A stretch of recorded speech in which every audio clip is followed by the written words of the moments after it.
আজ আমার জন্মদিন, যোগ বিয়োগের আরও একটি বছর।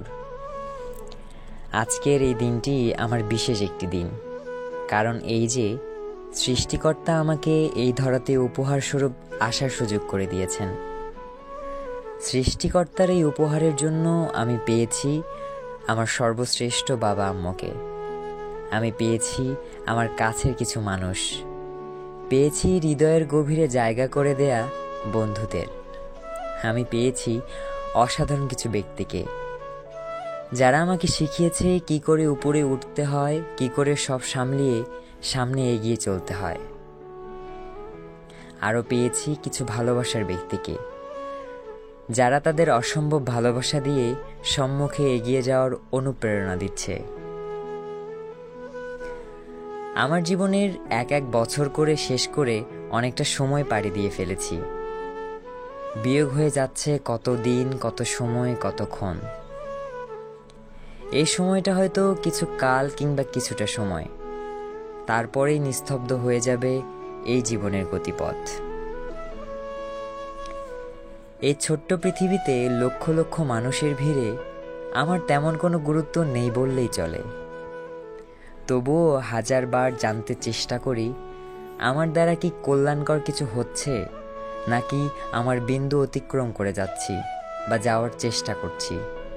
আমি কি পারছি সকলের হৃদয়ে স্থান করে নিতে? জাগে সব কথা। ইতিমধ্যেই আমাকে অনেকেই জন্মদিনের শুভেচ্ছা জানিয়েছেন। অনেকেই পুরনো দিনের ছবি আমার ইনবক্স এবং প্রোফাইলে দিয়ে স্মৃতি মনে করে দিয়েছেন।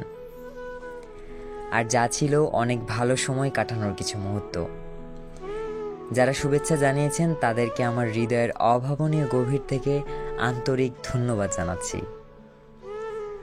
যদিও আমি এই ক্ষুদ্র মানবের জন্মদিনের বিশেষ তেমন কিছু নাই, তবে আমার সৃষ্টিকর্তার উপর লাখো কোটি শুকরিয়া। আমার জীবনের শ্রেষ্ঠ পাওয়া আমার প্রিয় শ্রদ্ধের বাবা আম্মুর প্রতি সালাম ও কৃতজ্ঞতা প্রকাশ করছি। তাদের নিমিত্তেই আমার এই ধরনীতে আগমন। সর্বোপরি আপনারা আমার জন্য মহান প্রতিপালকের কাছে প্রার্থনা করবেন যেন আমার উপর আরোপিত দায়িত্ব যথাযথ সম্মানের সাথে পালন করতে পারি।